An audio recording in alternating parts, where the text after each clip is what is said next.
রমজানে মৃত ব্যক্তির জন্য কিভাবে দোয়া করব? অনেকেই বলে রমজান মাসে নাকি মুর্দারা বাড়িতে আসে, এটা কতটুকু সত্য? স্বপ্নদোষ হলে কি রোজা ভেঙে যাবে? আমার দাদি অতি বৃদ্ধ এবং অসুস্থ, তিনি রোজা রাখতে পারেন না, করণীয় কি? রমজান রোজা রেখে হাত পায়ে নখ কাটা যাবে কিনা? রমজানে মৃত ব্যক্তির জন্য কিভাবে দোয়া করব? কোনো খতম বা এই ধরনের কিছু করা জায়েজ আছে কিনা? খুবই প্রাসঙ্গিক একটি প্রশ্ন করেছেন আমাদের এক বোন।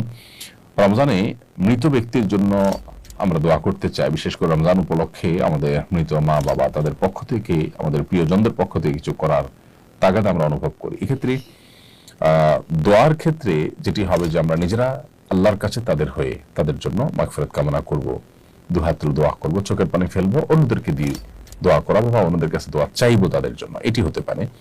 দ্বিতীয়ত, তাদের তরফ থেকে আমরা দান সাদাকা করব। মৃত ব্যক্তির জন্য যে সমস্ত বিষয়গুলো করা যায়, তাদের পক্ষ থেকে উমরা করা যায়, হজ করা যায়, দান সাদাকা করা যায়, কোন ব্যক্তিকে আপনার খাদ্য দেওয়া যায়, আল্লাহর কাছে দোয়া করা যায়। অনেকগুলো আমাদের মতে আপনি কোরআন কারীমের তেলাওয়াত পড়ে যদি বলেন যে আল্লাহ এর সবটা আমি তাকে দিতে চাই, সেটা অনেকের মতে দেওয়া যায়। এই যে ব্যাপারগুলো যেগুলো মৃত ব্যক্তির তরফ থেকে করা যায়, সেগুলো আপনি করবেন। এর বাইরে খতম করার একটা প্রচলন আমাদের সমাজে আছে, যে রমজান উপলক্ষে আমাদের মৃত ব্যক্তির তরফ থেকে খতম করে। আসলে লোকজন ভাড়া এনে টাকা পয়সা দিয়ে খতম করালে সওয়াব তো হবেই না, বরং গুনাহ হবে। কারণ খতম কোরআন কারীম তেলাওয়াত পড়ে শেষ করা বা তেলাওয়াত করা এটা ইবাদত, এটার বিনিময় দেওয়া এবং নেওয়া জায়েজ নাই, বিধায় এটা চলবে না। হ্যাঁ, আপনারা পরিবারের সদস্যরা কেউ কোনো অংশ তেলাওয়াত করলেন, করে এটার সওয়াব যেন তাকে দেন সেই হিসাবে আপনি নিয়ত করলেন, বাস এটা হতে পারে। এবং আপনারা নিজেরা ভাগযোগ করে নিলেন, পুরো 30 পারা করার নিজেরা ভাই বোন বা আত্মীয় স্বজনরা ভাগ করে নিলেন এবং সবাই যে যেটুকু পড়লেন এটার সব যেন আল্লাহ তাআলা তাকে পৌঁছে দেন, সেজন্য দোয়া করে। এটা হতে পারে অনেক ইমামদের মধ্যে, সেটির সুযোগ রয়েছে।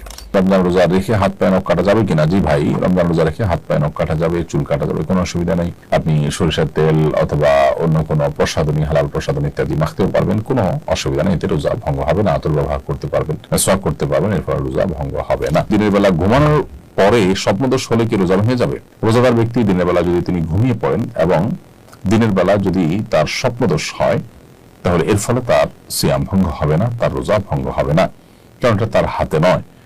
তবে ইচ্ছাকৃত বীর্যপাত ঘটালে সেটি অবশ্যই রোজা ভঙ্গের কারণ হবে, স্ত্রী সবাসকৃত রোজা ভঙ্গের কারণ হবে, সেটা বলাই বাহুল্য।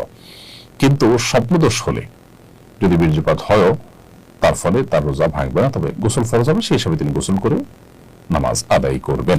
ডায়াবেটিস পরীক্ষার সময় সামান্য রক্ত বের করা হয়, রোজা অবস্থায় ডায়াবেটিস পরীক্ষা করা যাবে কি না? ভাই, আমাদের ইসলাম ডায়াবেটিস পরীক্ষার সময় সামান্য যে সুইয়ের অগ্রভাগে যে পরিমাণ পানি থাকে, ওই পরিমাণ রক্ত যে বের হয়, এর ফলশ্রুতিতে আপনার ওযু ভঙ্গ হবে না, যদি এটা গড়িয়ে পড়ার মতো অতটুকু না হয়। আর যদি বড় এক ফোঁটা হয়, যেটা আসলে গড়িয়ে পড়ার মতো হয়, তাহলে সেক্ষেত্রে রোজা ভঙ্গ হবে। আর রোজা অবস্থাতে এই টেস্ট করলে রোজার কোনো ক্ষতি হবে না, কারণ শরীর থেকে 1, 2, 4, 10 ফোঁটা 20 ফোঁটা এরকম রক্ত পড়লে রোজার কোনো ক্ষতি হয় না। যদি এত বেশি রক্ত পড়ে যার ফলে আসলে রোজাদার ব্যক্তির জন্য রোজা রাখাটা চ্যালেঞ্জিং হয়ে যায়, দুর্বল হয়ে যায়, তাহলে সেটা অ্যাভয়েড করতে শরীয়ত নির্দেশ করেছে, যদি সেটা অ্যাভয়েড করার মতো হয়। তবে আপনার 1 ফোঁটা 2 ফোঁটা রক্ত আপনি নিলেন, অথবা 1 সিরিঞ্জ রক্তই নিলেন বা 2-4 সিরিঞ্জ রক্ত নিলেন, যেটা আপনি ব্লাড টেস্ট ইত্যাদি করার জন্য, সেক্ষেত্রে এর কারণে রোজার কোনো ক্ষতি হবে না, রোজা রেখে করা যাবে ইনশাআল্লাহ তাআলা। আমার দাদি অতি বৃদ্ধ এবং অসুস্থ, তিনি রোজা রাখতে পারেন না, করণীয় কি? বোন আমেনা, আপনার দাদি যিনি অতি বৃদ্ধ এবং বয়সাধিক্যের কারণে তিনি রোজা রাখতে পারেন না, এবং এরকম ব্যক্তি সুস্থ হয়ে আবার কখন রোজাগুলো রাখবেন সেই সম্ভাবনা একেবারে ক্ষীণ, নেই বললেই চলে। এরকম ব্যক্তিদের জন্য শরিয়ার বিধান হলো ফিদিয়া দেওয়া। আল্লাহ রাব্বুল আলামিন কোরআনে হাকিমে বলেছেন, ওয়াদাল্লাযীনা ইউতিকুনাহু ফিদিয়াতু তাআম মিসকিন, যারা সিয়াম রাখতে শারীরিকভাবে অপারগ, তারা সিয়ামের পরিবর্তে ফিদিয়া দিয়ে দিবে। ফিদিয়া হলো যতগুলো রোজা তার ভাঙতি পড়বে, সেই রোজাগুলোর বিপরীতে একজন করে মিসকিনকে খাদ্য দিবে। সেক্ষেত্রে একজন মিসকিন দুবেলা খেতে পারেন সেরকম ব্যবস্থা করে দিবেন, এবং 30টা রোজার জন্য 30 জন মিসকিনকে দুবেলা খাবার দিয়ে দিবেন।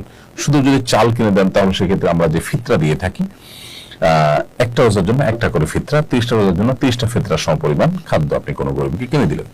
আনুমানিক 1.5 কেজি করে চাল যদি আপনি প্রত্যেক রোজার জন্য দেন, তাহলে 30টা রোজার জন্য 45 কেজি করে চাল আপনি একটা ফ্যামিলিকে কিনে দিলেন, অথবা কয়েকজনকে কিনে ভাগ করে দিলেন, তাতে ইনশাআল্লাহ বিদিল্লাহ আপনার দায় মুক্ত হয়ে যাবেন। ওযু করে নামাজ পড়ার পর অনেক সময় দেখি আমার দাঁতের খাবারের ক্ষুদ্র কণা আটকে আছে, এটি কি আমার নামাজ হবে?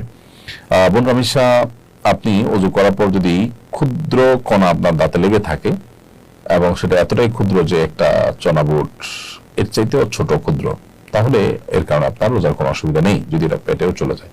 আর যদি আটকে থাকে আর আপনি এটা বের করে ফেলে দেন, তাহলে তো কোনো অসুবিধাই নেই, সাইজ যাই হোক না কেন। অনেকেই বলে রমজান মাসে নাকি মুর্দারা বাড়িতে আসে, এটা কতটুকু সত্য? রমজান মাসে মুর্দারা বাড়িতে আসে মর্মে যে কথা প্রচলিত আছে আমাদের সমাজে, সেটা একেবারেই ভুল এবং ভ্রান্ত কথা, এর কোনো বাস্তবতা নেই, নিছকই মন গড়া কথা। বিদায় এখান থেকে আমরা যথাসম্ভব মন গড়ার কথা থেকে আমরা বিরত থাকার চেষ্টা করব। এরপর প্রশ্ন হল, রোজা অবস্থায় ইনসুলিন গ্রহণ করা যাবে কি না?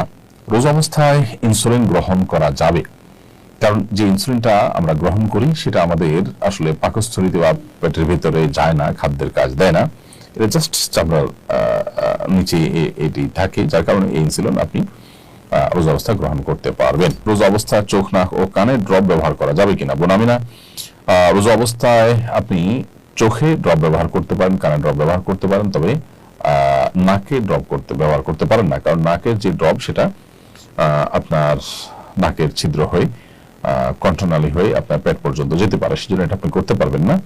আর চোখ এবং কানের ড্রপ এটা আপনি ব্যবহার করতে পারবেন, কারণ বিশুদ্ধ মত অনুযায়ী, গবেষণা অনুযায়ী চোখ এবং কানে যে ড্রপ ব্যবহার করা থাকে সেটা আমাদের পেটে যাওয়ার সম্ভাবনা একেবারেই ক্ষীণ।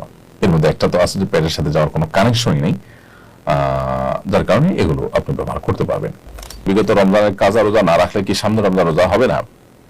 বোন খাদিজা, এমন কোনো কথা নেই যে বিগত রমজানের কাজা রোজা না রাখলে রমজান রোজা হবে না। রমজান রোজা আপনি রেখে ফেলবেন এবং রমজানের পরপরই বিগত রমজানের যে কাজা রোজাগুলো রয়েছে সেগুলো দ্রুততার সাথে আপনি রেখে ফেলবেন। নাসরিন আক্তার সৌরভ, আপনি লিখেছেন কিভাবে মোবাইল ফোনের প্রতি আসক্তি কমানো যায়? বোন নাসরিন আক্তার, মোবাইল ফোনের প্রতি আসক্তি কমানোর জন্য নিজেকে নিয়ন্ত্রণ করা যদি কঠিন হয়, তাহলে সেক্ষেত্রে প্রয়োজনে স্মার্টফোন ছেড়ে বাটন ফোনে চলে আসতে হবে। কিছুদিনের জন্য যদি আপনি চেষ্টা করেন, অসম্ভব কোনো বিষয় নয়। কিছু কিছু হয়তো অসুবিধা হবে, কিন্তু সেগুলো আপনি ওভারকাম করতে পারবেন। মহিলারা কি পিল খেয়ে মাসিক বন্ধ রেখে রোজা রাখতে পারবেন? মহিলারা পিল খেয়ে মাসিক বন্ধ রেখে রোজা রাখতে পারবেন যদি তাদের শরীরে বড় কোনো ক্ষতির আশঙ্কা না থাকে। যদি বড় কোনো সাইড এফেক্ট হতে পারে এরকম মনে হয়, তাহলে সেক্ষেত্রে নিজের শরীরকে ক্ষতি করে ধ্বংস করে আপনি এটা করতে পারেন না। আল্লাহ বলেছেন, ওরা তুলকু বিআইদিকুম ইলা তাহলুকা, তোমরা নিজেদেরকে ধ্বংসের দিকে ঠেলে দিও না। বিধায় নিজেদের ক্ষতি করে এরকমটি করা উচিত হবে না। আর এমনিতে যদি ক্ষতির কোনো আশঙ্কা না থাকে তাহলে এটি করতে পারেন। সারি খেতে না পারলে কি রোজা হবে? সারি খেতে না পারলেও রোজা হবে। কোনো কারণে কেউ সারি খেতে পারলো না, তার মানে তিনি রোজা রাখবেন না, ব্যাপারটা কিন্তু তা নয়। অনেকে আছেন যে সারি খেতে না পারলে তিনি ভেঙে পড়েন যে কিভাবে রোজা রাখবেন। আসলে এতটা দুর্বল হওয়া, এতটা হীনমন্য হওয়া মুসলমানের সাজে না। এই জন্য সারি খেতে না পারলেও আমি রোজা রাখলে আমার সে রোজা যে একেবারে আমার জীবন হানি করে ফেলবে, আমি মরে যাবো, এরকম তো না। এই জন্য হিম্মত করা দরকার। তাছাড়া সাহারি খাওয়াটা এটা রমজানে রোজার একটা সুন্নত আমল। এর ফলে রোজার মূল স্ট্রাকচার ফরজ বা ওয়াজিব তো আর ছুটছে না, যার কারণে আপনার রোজা হয়ে যাবে।